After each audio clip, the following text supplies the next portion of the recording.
Hello mga ka-sweetie. So for today's video, andito tayo ngayon sa garden.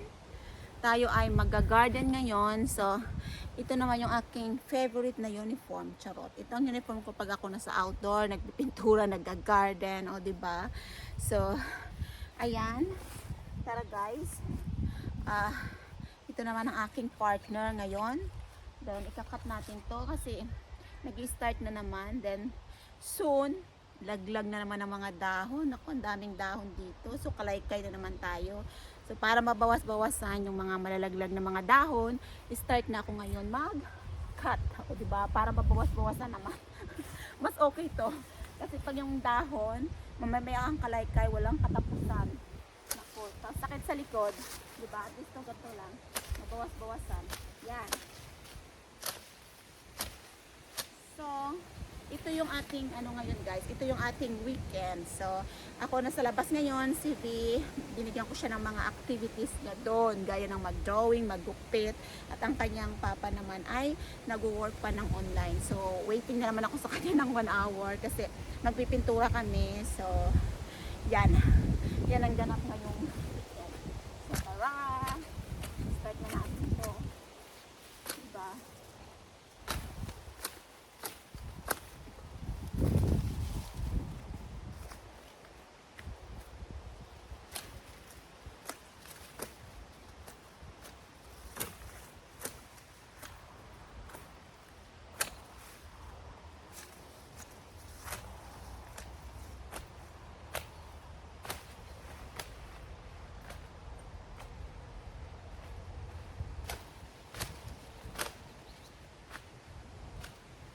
So ayan, ganito ang life dito namin sa Sweden kapag may garden at medyo maluwang ang garden namin. So lagi tayong busy.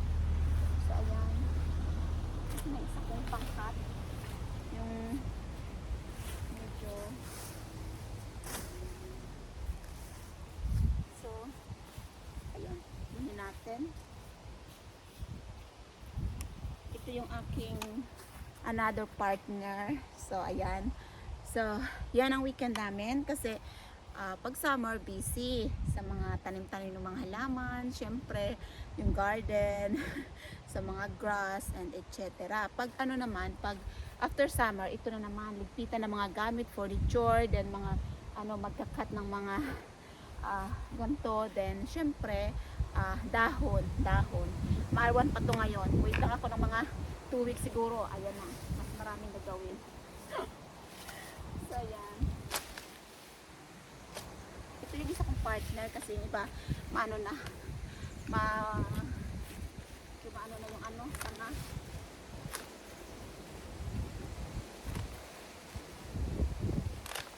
Kapag may garden dito, nako, non-stop pala ang gawain sa garden. Summer, after summer, then snow. Pag snow naman, yung mga snow, kailangan mo rin yung tanggalin. Buti na pag snow, wala rin kami dito. So, yan. Yan yung ating life here.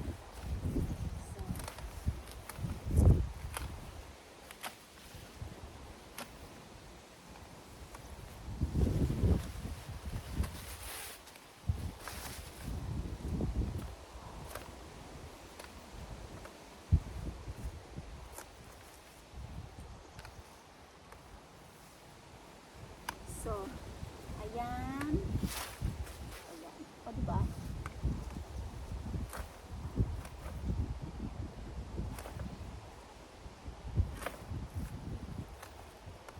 Ang dami natin gagawin ngayon mga kaswiti. Ipakita ko sa inyo. Yung mga dahon nag-start ng yellow. Ito siya mga kaswiti. At saka marami tayong bubunutin ng mga na doon. Masukal na siya uli. So, yan yung gagawin natin habang inantay natin si Habi. Kasi si Habi, siya yung maghahawak ng hagdan. Nagpintura na kami nung kailan, medyo mataas. So, hinawakan niya yung hagdan. Kasi malalaglag ang lola niyo kung hindi. Nagagalit na siya, gusto niya kasing yung may kukuha na nung magpipintura. Ako ayaw, sabi ko, kaya ko naman, okay naman. So, kaya, ayan, inantay ko siya. Doon na kami sa kabila. Ipakita ko yung pininturahan namin nung kailan, last week. Kasi yan lang yung may time kami pag, pag weekend. O minsan may lakad din sa weekend. So, ayan. Ang gawa namin mga kaswiti, busy kami buong araw. Tapos pag mga hapon na, medyo okay na kami, medyo hindi na gano'ng busy, then igagala namin sila. Ganyan yung ganap, late yung mga gala namin kasi maraming gawain sa bahay. So, ayan, ipakita ko yung inano namin nung last week muna, yung pinunturahan namin last week kasi hindi na ako nakapagpintura noon. So, ipakita ko na, ay nakapag picture noon. So, ito yun mga kaswiti. Last week, ito yung ginawa namin. So, nagpintura kami. Ako, siya yung tagahawak, yung hagdan na yung mataas. Yung pinakatuktok na yun, yan, yung mataas na yan. Yan yung pinunturahan namin nung last week. Tapos, yung dyan medyo mababa. Umulan nga yun eh, kaya na-stop yung pintura namin, biglang umulan. Kaya look, yung pinunturahan ko dito sa may mababa, parang natanggal yung ano niya. Kasi malakas yung ulan na yung bigla siyang umulan. So at least, ang importante yung sa taas, hindi naman. Ayun. Yun ang mahirap. Tapos habang hinahawakan ni Habi yung hagdan, siya ang na-stress sa akin. Sabi niya, gusto niya yung ipapintura na lang sa gumawa. Kasi mga kaswiti, yung bubong namin, bagong gawa po yan. So, pinagawa namin. Then, yung gilid na yan, bagong lagay po yan. Pero may white na talaga siya na kulay. Then, kailangan siyang sapawan ng kulay para naman hindi masira lalo pag umulan at pag may taglamig na nga. So, sila dapat ang gagawa niyan. Sila dapat ang gagawa yung gumawa, pipinturahan. Pero dahil per hour kasi sila bayaran eh. So, ako na nagsabi, nag-offer na kaya ko naman. Sabi ko kay Habi, ako na magpintura niya. At least kahit pa paano makatipid, diba? Kasi kung kaya naman, kasi ako naman talaga nagpintura na to yung dito sa garage at saka guest house, maliban lang sa main nung bago kami lumipat dito noon. Ako po yan. Andito noon yung kapatid ko, si Jong, siya yung tagahawak din sa akin noon na nagpipintura ako dyan sa taas. So ngayon siya yung tagahawak ko. Nakakatuwa ngayon nung nagpipintura ako kasi parang inip na inip siya na naghahawak, tapos si V naglalaro lang din. Then tapos mahangin pa nung time na yon. Pero syempre kapag bago, 'di ba? Bago, parang panibago, ang tagal mo rin hindi ginawa. Medyo takot ako kasi malakas yung hangin hanggang yung mga ilang minutes lang. So na-carry ko na rin. Yung asawa ko sabi niya, "I-stop mo na 'yan, ipagawa na." Sabi niya, "Hindi mo kailangan gawin yan yung mataas." Sabi niya, "Mawalan pa ng nanay yung anak ko." Mga ganyang ganap din. Love trip din ako, natawa kami ng tawa. Pero sabi ko, kaya ko mag-antay kasi ang totoo niyan, tamad yan siya maghawak-hawak ng mga ganun, parang naiinip siya. So sabi ko, hindi. Ako naman tuwan-tuwa, parang pangasar sa akin. Diyan ka lang, mag-antay ka lang. Diyan, hawak ka lang diyan. Sabi ko nang ganun. So, yan yung ginawa namin last year. Tingnan niyo yung pintura dun banda, oh. Kasi medyo may lampas-lampas sa baba. Kasi medyo nahirapan talaga ako ngayon at saka medyo mahangin siya. So yung gagawin namin ngayon sa kabila na naman. Hindi na ako nakapag-video noon eh, nung dito. Di ba ang dami kong daldal. So yan lang. So wala lang mga kaswiti. Gusto ko lang i-share yung mga ganap namin dito. Family life dito sa Sweden. Yung mga bagay na kaya naman gawin at dito sobrang mahal ng labor nila. So, yun na lang din ang ano, 'di ba? Para makatipid naman. Yun na lang maitulong ko kay asawa na makatipid siya kasi siya naman talaga magbabayad ng ano. At least minsan kasi, oy, kaya ko naman 'yan kasi dito na ako tumatakbo yung oras, ang mahal. So, yan. Yun yung ina namin. Yan lang naman yung mahirap gawin eh kasi medyo mataas. So, yung gagawin namin ngayon sa kabila, kaya inaantay ko siya. Hahawakan niya na naman ako diyan sa yung ano na yan, patong hagdan na yan. So, yan mga kaswiti. Look at the garden ngayon mga kaswiti. Yung mga furniture start na naman natin ipasok. Then, ayan, yung mga hindi ko naabot naman sa sungkalan, nagkandalaglaga na naman. So, ayusin natin yan. Ay, kukunin natin yung nasa taas uli.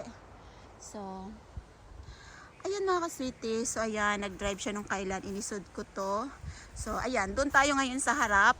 Medyo mahaba na siguro yung video ko for today's video. So, anuhan na lang natin ng part 2. So, ayan mga kaswiti, parang pinaka-barcode namin. Yung, yan o, yung mga, ikakat din yan, mababa. So, hati kami ng kapitbahay. So, kakat ko yung dito banda sa amin, tapos doon din. Tapos siyempre pinag-uusapan yung taas, so magkasundo, ganon. So, ito yung gagawin natin ngayon. Oh, wait. Oh, ready? Are you ready? So, Benta, Bingka. Bingka. Say hi. So, ayan. Tapos na daw siya, ready na daw siya. Magpintura na kami doon. So, ito ang gagawin ko. So, ayan na si Habi. Magpipintura muna kami kasi yan lang yung time niya kasi nihiram lang natin yung oras niya, charot. Minsan sa labas siya nagtrabaho, pag online naman siya busy din. So, ayan, ang dami na naman nating dadamuhin. Ayan, kawawa na yung mga flowers ko. Napaka-unhealthy nila ngayon. Kasi busy-busy na. Iba na talaga kapag may anakis. Siyempre, unahin natin ang ating anakis. Kasi noon, ito lang ako sa garden. So, tingnan, look naman mga kaswite. Yan o, ang sukal na. Kailangan natin i-cut. May mga damo na. Hindi na maganda dito sa harap namin. So, ayan. Ayan. Ayan, yung aking mga flowers. So, ayan, masukal na siya. Wala nang dadaanan. Nalagyan na ng damo yung mga white stone ko. So, yan yung gagawin natin ngayon. Ay, siguro unahin natin yung pintura. Diba, part 2 ko na lang ito mga kaswiti. Naka-start na ako. At least may nagawa na ako. So, ayan si Habi. Ayun. Sana yun siya. Yan, kinuha niya na siguro yung pintura. Si V, buti na lang busy. I-check ko mamaya si V yung gawa niya. Sabi ko na, busy kami ni Papa mo. So, ayan. Yan yung aking. So, ipapakita ko na lang din yung aming gagawin.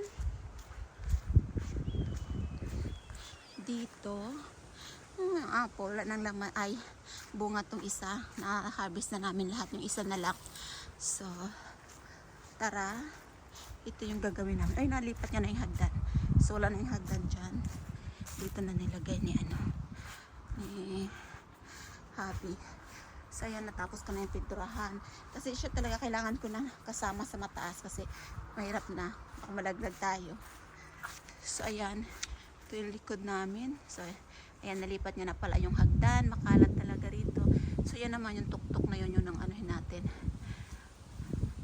Pipinturahan natin. So, yan lang mga kasiti ang video for today. So, i-update ko kayo sa mga next kong ganap dito. So, that's life. Yan ang ano namin dito, buhay sa Sweden.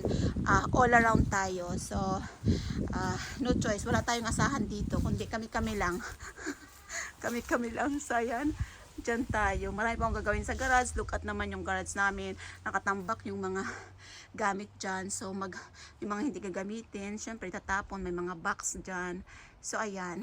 Ayan mga kasito, yung aming butas-butas yan. So, pinayos din namin this year. Grabe ang mahal ng labor dito mga kasito. So, ayan. Sabi pinturahan. Sabi ko, ako na rin magpintura niya. Next year ko yung gagawa. Pipinturahan. O, diba? So, yun lang din natin ang maitulong natin sa mga gastusin dito para makatipid naman. Yan lang ang ganap ngayong araw. Thank you mga kasito sa mga nanonood ng aking mga videos.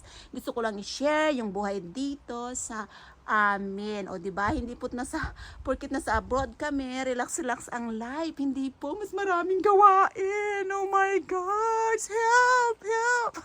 So, yun lang mga kaswede. Thank you for watching. Bye!